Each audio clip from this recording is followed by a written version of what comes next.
நம்ம இன்றைக்கி பார்க்க போகிற படம் என்னென்னா மாரிசன். நீங்கள் கேள்விப்பட்டிருப்பீங்களா? நம்ம பகத் ஃபாசில் வடிவேலு நடித்த படம் தான் இன்றைக்கி பார்க்க போகிறோம். கதையோட ஒன்லைன் சொல்ல தேவையில்லை. சரி, நீங்கள் டேரெக்டாக கதையை பார்க்க ஆரம்பிக்கலாம். கதையோட ஸ்டார்டிங்கு நம்ம பகத் ஃபாசில் தான் காமிக்கிறாங்க. பகத் ஃபாசில் எங்கே இருக்காருன்னா ஜெயிலில் இருக்கார். ஜெயிலில் இருக்கார். அவர் வந்து ஒரு பொழுதுபோக்கு திருடன். அவர் வந்து ஜெயிலில் இருக்கார். ஜெயிலில் இருந்து ஃபஸ்ட்டு ரிலீஸ் ஆகிறாரு. ரிலீஸ் ஆன பிறகு ஒரு சின்னதாக ஒரு பாட்டு வருது. பாட்டில் அவர் திருடுறது அது பண்ணுறது இது பண்ணி சேட்டை பண்ணிட்டு கொஞ்சம் பகத் ஃபாசில் கொஞ்சம் ஃபன்னியாக காமிக்கிறாங்க.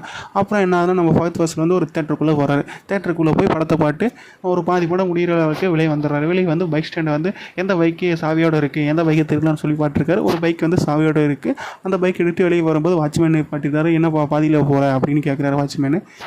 பகத் ஃபாசில் வந்து எங்கள் அம்மா உடம்பு சரியில்லைண்ணா, அதனால தான் நான் போகிறேன் வீட்டுக்கு, விடுங்க என்ன அப்படின்னு சொல்கிறாரு. கேட்டுக்க சரி பார்த்து போப்பா அப்படின்னு சொல்லி விட்டுறாரு.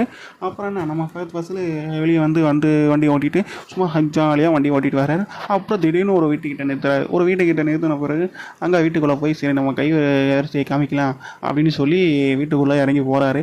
இறங்கி போய் உள்ளே போய் அது இதுன்னு திறந்து ஓப்பன் பண்ணி பார்க்கும்போது திடீர்னு ஒரு ஆள் சத்தம் கேட்குது. யாருன்னு திரும்பி பார்த்தா நம்ம வடிவேலு சார் தான் நிற்கிறாரு. வடிவேலு நிற்கிறாரா?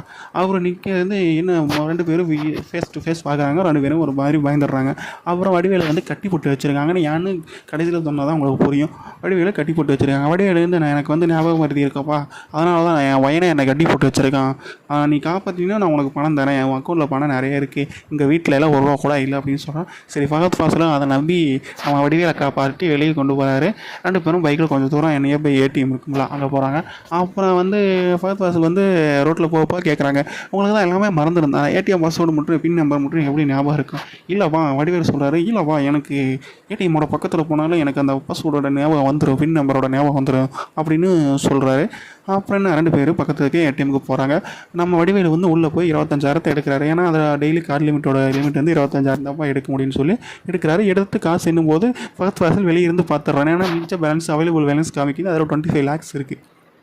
அதை பார்த்தோன்னே ஒரு கடை ஸ்டாண்டர்ட் ஒரு ஆடுன்னு சொல்லி நம்ம பகத் ஃபாசில் இவனுக்கு தான் ஞாபகம் பண்ணி இல்லை, இவனை ஏமாற்றி இந்த 25 lakhs அபேஸ் பண்ணிடலாம் அப்படின்னு ஒரு பிளானை போடுறாரு. அப்புறம் என்ன, நம்ம வடிவேலு வந்து இங்கே திருவண்ணாமலை போகணும், பாலக்காடு போகணும், அங்கே போகணும், இங்கே போகணுன்னு மாற்றி சொல்கிறாரு. ஞாபகம் மாதிரி தான் சொல்கிறாருன்னு வச்சுக்கோங்க. சரி, நம்ம பகத் ஃபாசில் நான் கொண்டு போய் உங்களை விட்றேனே அப்படின்னு சொல்கிறாரு. நம்ம வடிவேலு வந்து உனக்கேப்பா சரிமா, நானே போய்க்கிறேன், எனக்கு தெரியும், ஏன்னா அந்த பஸ் ஸ்டாண்டில் இறக்கி விட்டுருன்னு சொல்லி பஸ் ஸ்டாண்டில் கொண்டு போய் இறக்கி விட்றாரு. இறக்கி விட்ட பிறகு என்ன ஆச்சுன்னா, அப்புறம் நம்ம ஆள் வந்து பஸ்லேயும் ஏறாமல் வெளியே டீ கடையில் உட்காந்துருக்காரு. அப்புறம் என்ன, நம்ம பகத் ஃபாசில் விடாமல் அவரையே ஃபாலோ பண்ணிட்டு போய் நானே உங்களை கொண்டு போய் விட்றேனே, இந்த கிலோமீட்டருக்கு இவ்வளோ காசுன்னு கொடுங்க, நானே கொண்டு போய் விட்றேன்னு சொல்லி ஒரு 2 பேரும் டீலிங்கை போட்டு வண்டியில் போகிறாங்க. ஜாலியாக போயிட்டுருக்காங்க. ஃபஸ்ட்டு என்ன, ஒரு திருவண்ணாமலை போயிட்டாங்க. திருவண்ணாமலையில் போயினா அங்கே ஒரு ஃப்ரெண்டு இருக்கான்னு சொல்லி நம்ம வடிவேலு சொல்கிறாரு. ஃப்ரெண்டு யாருன்னா லிவிங்ஸ்டன் தான். லிவிங்ஸ்டன் தெரியுமில்ல, பழைய படத்தில் நிறைய படத்தில் நடிச்சிருப்பாரு. அவர் தான் லிவிங்ஸ்டன் சொல்லுவாங்க. அவரை போய் பார்க்குறாரு. அவர்கிட்டேருந்து ஒரு 25 lakhs வாங்கணும் அப்படின்னு சொல்லி வடிவேலு சொல்கிறாரு. அப்படின்னு பகத் ஃபாசில் நினைக்கிறான், எங்கள் அக்கௌண்ட்டில் ஒரு 25, அவன்கிட்ட ஒரு 25, 50 எல்லாம் ஆச்சு அப்படின்னு சொல்லி ஒரு மாதிரியே சந்தோஷத்தான் இருக்கான்னு வச்சுவான் பகத் ஃபாசில். அங்கே போய் பார்த்தா தான் என் அக்கௌண்ட்டில் போட்ட காசு தான் அந்த 25 lakhs. பகத் ஃபாசிலுக்கே கொஞ்சம் பல்ப் ஆயிடுச்சு. அப்புறம் அங்கே போய் ரொம்ப தெரியுது, வடிவேலுக்கு வந்து குழந்தைங்க யாருமே இல்லை. லிவிங்ஸ்டனோட தங்கச்சி தான் வடிவேலுக்கு கல்யாணம் பண்ணியிருக்காரு. அதனால தான் லிவிங்ஸ்டனோட பையங்களை வடிவேலு தம் பையங்களாம் நினைக்கிறேன்னு வச்சுவாங்க. சரி, அங்கே திருவண்ணாமலையில எல்லாம் முடிச்சுட்டு சரி பாலக்காடு போகலாம் இல்லை என்ன அப்படின்னு சொல்லி 2 பேர் பாலக்காடு போக ஆரம்பிக்கிறாங்க. பாலக்காடில் மறுபடியும் திரும்ப வீட்டுக்கு ஊருக்கே போகலான்னு சொல்லி எங்கே போகிறதுன்னு தெரியாமல் சுற்றிட்டு இருக்காங்க. அப்புறம் நம்ம பகத் ஃபாசில் வந்து அவரோட அம்மா அவரை வீட்டுக்கு கூப்பிட்டு போகிறாரு. அவர் வீடு சின்ன வீடு, சூப்பராக இருந்தது. அந்த வீடு வந்து சுற்றி இடம்லாம் பயங்கரமாக இருக்குது. அங்கே போய் அங்கே அம்மா கிட்டலாம் பேசி பகத் ஃபாசில் புரிய வைக்கிறாரு. அவர் வந்து என்ன பையனாக நினச்சிருக்காரு, நீங்கள் வந்து பொண்ணாடி நடி அந்த மாதிரி சொல்லி அவங்க அம்மா சண்டை போடுறாங்க, என்னாலாம் நடிக்க முடியாது அப்படின்னு சொல்லி பகத் ஃபாசில் வந்து சரி அப்படியே ஏதாவது பண்ணலாம் அப்படின்னு சொல்லி அப்படியே அங்கே சுற்றிட்டு குளிக்க போயிட்டாரு. நம்ம வழியில் வந்து அங்கே எல்லாத்தையும் சுற்றி பாட்டுருக்காரு. திடீர்னு ஒரு ஃபோட்டோ பார்க்க யாருன்னா பகத் ஃபாசிலோட அப்பா அம்மா கல்யாணம் ஃபோட்டோ தான். அதில் ஒரு டேட் இருக்குது 17/4ன்னு சொல்லி அந்த டேட்டையும் உத்து பாட்டுருக்காருன்னு வச்சுக்கோங்க. அப்புறம் சரி கிளம்பலான்னு சொல்லி வண்டி எடுத்து கிளம்பி வரும்போது திடீர்னு பகத் ஃபாசிலோட அம்மா கால் பண்ணுறாங்க. கால் பண்ணி அப்பா அம்மா சாமி படத்துக்கு முன்னாடி 10 லட்ச ரூபா செக்குன்னு வச்சுட்டு போயிருக்காருப்பா அவர் அப்படின்னு சொல்லி சொல்கிறாங்க அவங்க அம்மா பகத் ஃபாசில் கிட்ட. நம்ம பகத் ஃபாசிலுக்கு கொஞ்சம் கண்ணெலாம் கலங்கி போச்சு. சார், இந்த மனுஷன் இவ்வளோ பெரிய மனுஷன் அப்படின்னு சொல்லி ஒரு மாதிரியே வருத்தமாக போயிடுச்சுன்னு வச்சுக்கோங்க.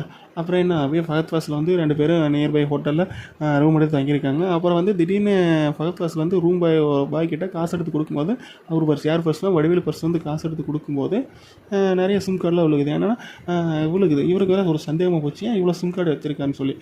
நான் ஃபஸ்ட்டு சொல்ல மறந்துட்டேன். ஃபஸ்ட்டு ஒரு 3 பகத் ஃபாசில் வந்து ஃபஸ்ட்டு ஒரு வீட்டில் போய் திருடு இருப்பாங்க. அங்கே ஒரு கொலை நடந்திருக்குமா. அப்புறம் அந்த கொலை பண்ணது வந்து இந்த பைக் இருக்குல்ல, இந்த பைக் யார் திருடினாங்க, பகத் ஃபாசில் திருடினாங்க. அந்த பகத் ஃபாசில் திருடின பைக் வந்து எம்எல்ஏவோட பிஏவோட பையனில் சொந்தக்காரனோட பையனோடது. அந்த பைக்கை கண்டுபிடிக்க போலீஸ் அங்கே போயிருக்காங்க. அங்கே போய் பார்த்து ஒரு டெட் பாடி ஒன்று இருக்குது. அப்படியே லைனாக அடுத்தடுத்து ஒரு 3-4 கொலை அந்த வண்டி போன இடத்துல எல்லாம் அந்த கொலை நடந்திருக்கு. யார் பண்ணதுன்னா நம்ம வடிவேலு தான் பண்ணியிருக்காரு. அது தெரியாமல் நம்ம ஃபகத் ஃபாசிலும் அவர் கூடயே சுட்டிட்டு இருக்காரு. நம்ம ஃபகத் ஃபாசில் இன்னொருத்தர் அவர் ஃப்ரெண்டு இருப்பார். அவர் ஃப்ரெண்டுமே வடிவேலு வந்து ஒரு நல்லவன் தான், அவருக்கு வந்து ஞாபகம் வருது, அவர் அக்கௌண்ட்டில் 25 லட்சம் இருக்குது, அடிச்சிடலான்னு சொல்லி பிளான் பண்ணுறாங்க.